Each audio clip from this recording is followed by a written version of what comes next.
ರಾಜ್ಯದ ತ್ರಿವಳಿ ಕ್ಷೇತ್ರಗಳಲ್ಲಿ ಈಗ ಮತದಾನ ಮುಕ್ತಾಯವಾಗಿದೆ. ಚನ್ನಪಟ್ಟಣ, ಸಂಡೂರು, ಶಿಗ್ಗಾವಿಯಲ್ಲಿ ವೋಟಿಂಗ್ ಕಂಪ್ಲೀಟ್ ಆಗಿದೆ. ಉಪಚುನಾವಣೆಯ ಮತ ಚಲಾವಣೆ ಕಂಪ್ಲೀಟ್ ಆಗಿದೆ. ಮತಯಂತ್ರಗಳಲ್ಲಿ ಭದ್ರವಾಗಿದೆ ಅಭ್ಯರ್ಥಿಗಳ ಭವಿಷ್ಯ. ಅಭ್ಯರ್ಥಿಗಳ ಹಣೆ ಬರಹ ಮತಪೆಟ್ಟಿಗೆಯಲ್ಲಿ ಈಗ ಅಡಕವಾಗಿದೆ.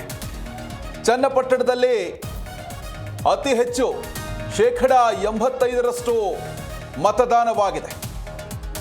ಅಭ್ಯರ್ಥಿಗಳ ಭವಿಷ್ಯವನ್ನ ಇವತ್ತು ನಿರ್ಧರಿಸಿದ್ದಾರೆ ಮತದಾರ ಪ್ರಭುಗಳು.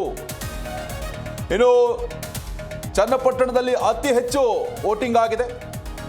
ಇಲ್ಲಿ ಗಮನಿಸಬೇಕಾದ ಸಂಗತಿ ಅಂತಂದ್ರೆ ಹೈ ವೋಲ್ಟೇಜ್ ಕ್ಷೇತ್ರ ಚನ್ನಪಟ್ಟಣ. ಆ ಒಂದು ಹೈ ವೋಲ್ಟೇಜ್ ಕ್ಷೇತ್ರದಲ್ಲಿ ಜನ ಮುಗಿಬಿದ್ದು ಇವತ್ತು ಮತ ಚಲಾವಣೆಯನ್ನ ಮಾಡಿರುವಂಥದ್ದು.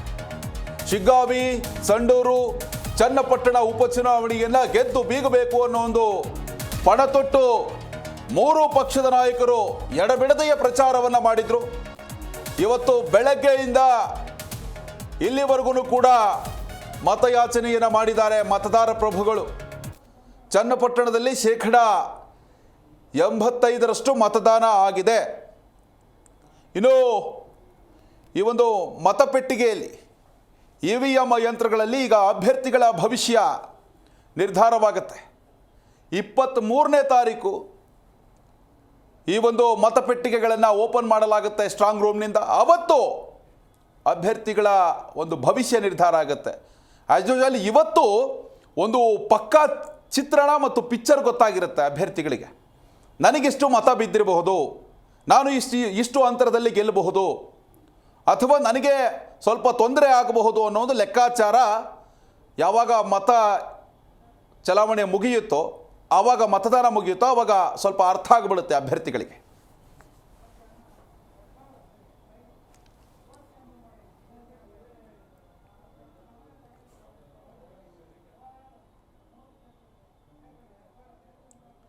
ಇನ್ನು ಈ ಬಗ್ಗೆ ಹೆಚ್ಚಿನ ಡೀಟೇಲ್ಸ್ ಅನ್ನು ನೀಡ್ತಾರೆ ನಮ್ಮ ಸೀನಿಯರ್ ಕರೆಸ್ಪಾಂಡೆಂಟ್ ಜನಾರ್ದನ್ ಹೆಬ್ಬಾರ್ ದೂರವಾಣಿ ಸಂಪರ್ಕದಲ್ಲಿದ್ದಾರೆ. ಹೆಬ್ಬಾರ್, ನೋಡ್ತಾ ಇದ್ದೀವಿ ಸಂಡೂರು, ಚನ್ನಪಟ್ಟಣ, ಶಿಗ್ಗಾವಿ ಮೂರು ಕ್ಷೇತ್ರಗಳಲ್ಲಿ ಈಗ ಮತದಾನ ಕಂಪ್ಲೀಟ್ ಆಗಿರುವಂಥದ್ದು. ಅಭ್ಯರ್ಥಿಗಳ ಎದೆಯಲ್ಲಿ ಢವಢವ ಕೂಡ ಶುರುವಾಗಿದೆ. ಸದ್ಯಕ್ಕೆ ಚನ್ನಪಟ್ಟಣದಲ್ಲಿ ಅತಿ ಹೆಚ್ಚು ಮತದಾನ ಆಗುವುದಕ್ಕೆ ಕಾರಣ ಏನು, ಮತ್ತು ಶಿಗ್ಗಾವಿ ಮತ್ತು ಸಂಡೂರಿನ ಸದ್ಯದ ಪರಿಸ್ಥಿತಿ ಹೇಗಿದೆ, ಅಲ್ಲಿ ಎಷ್ಟರ ಮಟ್ಟಿಗೆ ಮತದಾನ ಆಯಿತು, ಬೆಳಗ್ಗಿನಿಂದಲೂ ಕೂಡ ಎಲ್ಲಾದರೂ ತೊಂದರೆ ಆಯಿತಾ, EVM ಯಂತ್ರಗಳಲ್ಲಿ ಸಮಸ್ಯೆ ಆಯಿತಾ, ಅಥವಾ ಎಷ್ಟರ ಮಟ್ಟಿಗೆ ಜನ ಉತ್ಸಾಹದಿಂದ ಬಂದು ಮತವನ್ನು ಚಲಾವಣೆ ಮಾಡಿದ್ರು ಅಂತ? ವಿಶ್ವ, ಬೆಳಿಗ್ಗೆ 7 ಗಂಟೆಗೆ ಆರಂಭ ಆಗಿದೆ ಮತದಾನ ಪ್ರಕ್ರಿಯೆ. ಈಗ ಮುಕ್ತಾಯ ಆಗಿದೆ 6 ಗಂಟೆಗೆ. ಒಂದು ನಿರೀಕ್ಷೆ ಇತ್ತು, ಅತಿ ಹೆಚ್ಚಿನ ಪ್ರಮಾಣದಲ್ಲಿ ಮತದಾನ ಆಗಬಹುದು ಚನ್ನಪಟ್ಟಣ ವಿಧಾನಸಭಾ ಕ್ಷೇತ್ರದಲ್ಲಿ ಅನ್ನೋಂಥ ನಿರೀಕ್ಷೆ ಇತ್ತು. ಕಾರಣ ಏನಂತಂದರೆ, ಯಾವಾಗಲೂ ಜಿದ್ದಿನ ಫೈಟ್ ಇರುವಂತಹ ಕಡೆಗಳಲ್ಲಿ ಜನರಿಗೂ ಒಂದಿಷ್ಟು ಆಸಕ್ತಿ ಇರುತ್ತೆ, ಕುತೂಹಲ ಇರುತ್ತೆ. ಎಸ್, ನಾವು ವೋಟ್ ಮಾಡಬೇಕು, ಇಷ್ಟೊಂದು ಫೈಟ್ ಇರೋಂಥ ಸಂದರ್ಭದಲ್ಲಿ ನಮ್ಮ ಒಂದೊಂದು ಮತವೂ ಕೂಡ ಬಹಳ ಪ್ರಾಮುಖ್ಯತೆ ಪಡ್ಕೊಳ್ಳುತ್ತೆ ಅನ್ನುವಂಥ ಒಂದು ಭಾವನೆ ಅವರಲ್ಲೂ ಕೂಡ ಬರುತ್ತೆ.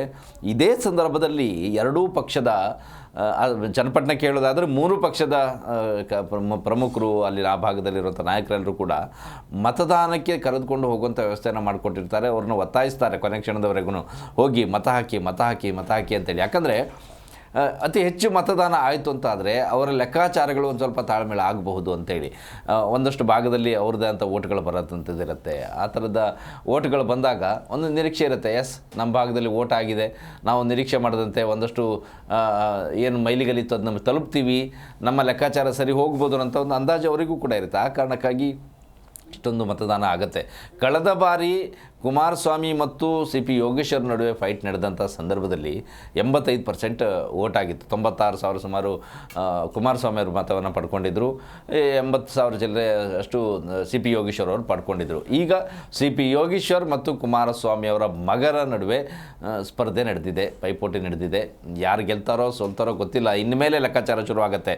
ಇಷ್ಟು ದಿನದವರೆಗೆ ಎಲ್ಲವೂ ಕೂಡ ಲೆಕ್ಕಾಚಾರ ಇತ್ತು, ಯಾರು ಪರವಾಗಿ ಮಾಡ್ಬೋದು, ಯಾವ ಟೀಮ್ ಎಲ್ಲಿ ಸಪೋರ್ಟ್ ಮಾಡ್ಬೋದು, ಯಾವ ಲೀಡ್ರನ್ನ ಸೆಳಿಬೇಕು, ಇದೆಲ್ಲ ಲೆಕ್ಕಾಚಾರ ಇತ್ತು. ಅದೆಲ್ಲವೂ ಕೂಡ ಈ ಕ್ಷಣಕ್ಕೆ ಮುಗಿದ ಅಧ್ಯಾಯ. ಇನ್ನೇನಿದ್ರೂ ಎಲ್ಲೆಲ್ಲಿ ನಮಗೆ ಪ್ಲಸ್ ಆಗಿದೆ, ಎಲ್ಲೆಲ್ಲಿ ಮೈನಸ್ ಆಗಿದೆ, ಯಾರ್ಯಾರು ಒಳ ಏಟನ್ನು ಕೊಟ್ಟರು ಅನ್ನುವಂಥ ಒಂದು ಲೆಕ್ಕಾಚಾರಗಳು ಶುರುವಾಗುತ್ತೆ. ಈ ಕ್ಷಣದಿಂದನೇ ಟೆನ್ಷನ್ ಸ್ಟಾರ್ಟ್ ಆಗುತ್ತೆ ಅಭ್ಯರ್ಥಿಗಳು. 10 ದಿನಗಳ ಕಾಲ ಅಭ್ಯರ್ಥಿಗಳು ಮತ್ತು ಅವರ ಕಡೆ ಮುಖಂಡರುಗಳು ಎಲ್ರಿಗೂ ಕೂಡ ಟೆನ್ಷನ್.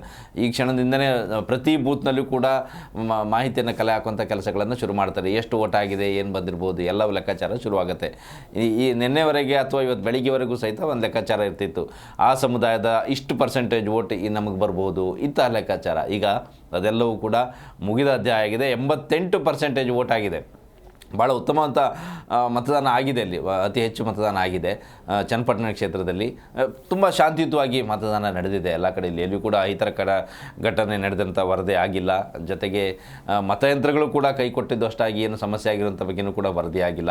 6 ಗಂಟೆ ಒಳಗಡೆ ಸಾಕಷ್ಟು ಜನ ಬಂದು ಮತದಾನದಲ್ಲಿ ಕೊನೆ ಕ್ಷಣದಲ್ಲಿ ಬಂದು ಕ್ಯೂನಲ್ಲಿ ನಿಂತಂಥ ಉದಾಹರಣೆಗಳನ್ನು ನಾವು ನೋಡಿದ್ದೀವಿ. 6 ಗಂಟೆ ಒಳಗಡೆ ಬೂತ್ ಒಳಗಡೆ ಬಂದು ಟೋಕನನ್ನು ಪಡ್ಕೊಂಡಂಥ ಉದಾಹರಣೆಗಳನ್ನು ಇವತ್ತು ನಾವು ನೋಡಿದ್ದೀವಿ. ಇನ್ನು ಸಂಡೂರು ಮತ್ತು ಶಿಗ್ಗಾವಿ ಕ್ಷೇತ್ರದ ಕಡೆ ಹೋದರೆ ಇಲ್ಲಿಗಿಂತ ಸ್ವಲ್ಪ ಕಡಿಮೆ ಪರ್ಸೆಂಟೇಜ್. ಬೆಂಗಳೂರಿಗೆ ಕಂಪೇರ್ ಮಾಡಿದ್ರೆ ಯಾವಾಗಲೂ ಬೆಂಗಳೂರಿನಲ್ಲಿ ಏನು ಮತದಾನ ಆಗುತ್ತಲ್ಲ ಅದಕ್ಕೆ ಕಂಪೇರ್ ಮಾಡಿದ್ರೆ ಅತಿ ಹೆಚ್ಚು ಮತದಾನ ಸಂಡೂರಿನಲ್ಲೂ ಆಗಿದೆ. 71%, 75 ಶಿಗ್ಗಾವಿಯಲ್ಲಿ ಆಗಿದೆ. ಪರವಾಗಿಲ್ಲ ಅನ್ನೋ ರೀತಿಯಲ್ಲಿ ಮತದಾನ ಇನ್ನೂ ಜಾಸ್ತಿ ಆಗಬೇಕಾಗಿತ್ತು.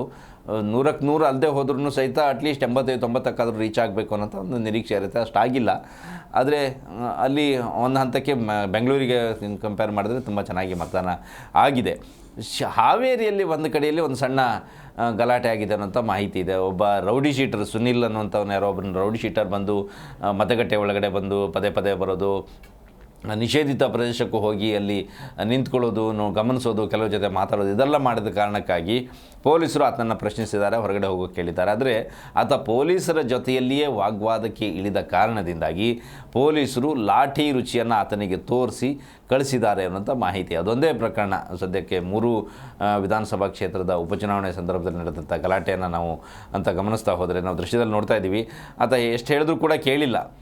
ಪದೇ ಬಂದು ತೊಂದರೆ ಕೊಡ್ತಾ ಇದ್ದ ಪೊಲೀಸರು ವಾರ್ನಿಂಗ್ ಮಾಡಿದ್ರು ಸಹಿತ ಆವಾಗ ಪೊಲೀಸರು ಅನಿವಾರ್ಯವಾಗಿ ಲಾಠಿಯನ್ನು ಕೈಗೆತ್ಕೊಂಡು ಆತನನ್ನು ಹೊರಗಡೆ ಕಳಿಸಿದ್ದಾರೆ.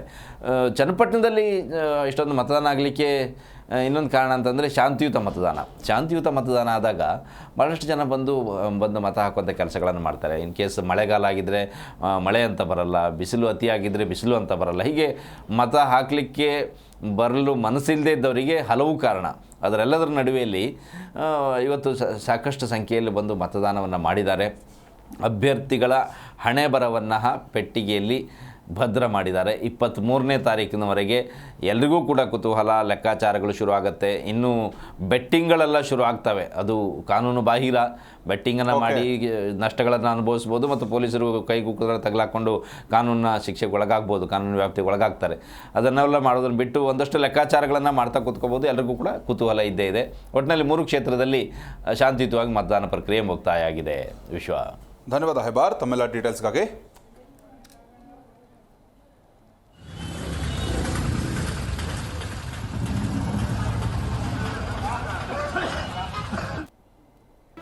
ಜಿ ಕನ್ನಡ ನ್ಯೂಸ್ ಈಗ ನಿಮ್ಮ ಮನೆಯಲ್ಲೇ ನೋಡಿ. ಎಲ್ಲ ಕೇಬಲ್ಗಳಲ್ಲಿ ಈಗ ಲಭ್ಯ. ನಿಮ್ಮ ನೆಚ್ಚಿನ ಜಿ ಕನ್ನಡ ನ್ಯೂಸ್ ಈಗ ಸನ್ ಡೈರೆಕ್ಟ್ ನಲ್ಲಿ number 292, Tata play number 1664, Jio TV number 1334, NXT digital number 30, in cable number 30, city networks 51, U digital number 162, GTPL number 17, Rockline telecommunications number 42, Shri Basaveshwara cable number 168, rural cable network 60, Vinayaka digital 57, Abhishek cable 821, city channel 53, Siddeshwara cable network 57, V4 digital Infotech 628, Surya digital networks 53, Gajanan digital number 836, Malnad infotech private limited number 56, Metrocast number 830, victory digital number 167ರಲ್ಲಿ ನೋಡಿ ಆನಂದಿಸಿ.